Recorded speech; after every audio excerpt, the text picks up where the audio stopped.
দীর্ঘ প্রতীক্ষা, পর্দার আড়ালে নানা সমীকরণ আর পাকিস্তানের মাটিতে রুদ্ধদ্বার বৈঠক। বিশ্ব যখন অধীর আগ্রহে তাকিয়েছিল এক চূড়ান্ত ফয়সালার দিকে, ঠিক তখনই এলো এক চাঞ্চল্যকর বার্তা। ব্যর্থতা নাকি নতুন কোনো কৌশলের শুরু? সামাজিক যোগাযোগ মাধ্যম এক্সে ইরানের স্পিকার মোহাম্মদ বাঘের গালিবাফের সাম্প্রতিক একটি বার্তা এখন কাঁপিয়ে দিচ্ছে আন্তর্জাতিক কূটনীতির অন্দরমহল, যেখানে ফুটে উঠেছে একাধারে হুঁশিয়ারি আর অন্যদিকে কূটনীতির সূক্ষ্ম ইঙ্গিত। তিনি স্পষ্ট জানিয়েছেন, আলোচনার এই পর্বে যুক্তরাষ্ট্র ইরানি প্রতিনিধি দলের আস্থা অর্জনে সম্পূর্ণ ব্যর্থ হয়েছে। এখন সিদ্ধান্ত নেওয়ার সময় যুক্তরাষ্ট্রের।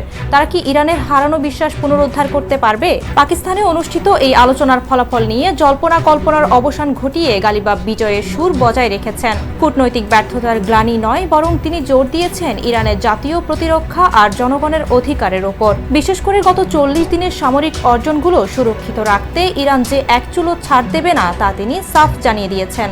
একই সাথে মধ্যস্থতাকারী দেশ পাকিস্তানের প্রতি কৃতজ্ঞতা প্রকাশ করে তিনি ভ্রাতৃত্বের এক অনন্য নজির স্থাপন করেছেন। তাহলে কি ওয়াশিংটন এবং তেহরানের মধ্যে বরফ গলতে শুরু করেছে, নাকি এটি কেবলই ঝড়ের আগের নিস্তব্ধতা? গালিবাফের এই খোলা দরজা কি নতুন কোনো সংকটের ইঙ্গিত, নাকি দীর্ঘস্থায়ী শান্তির পথ?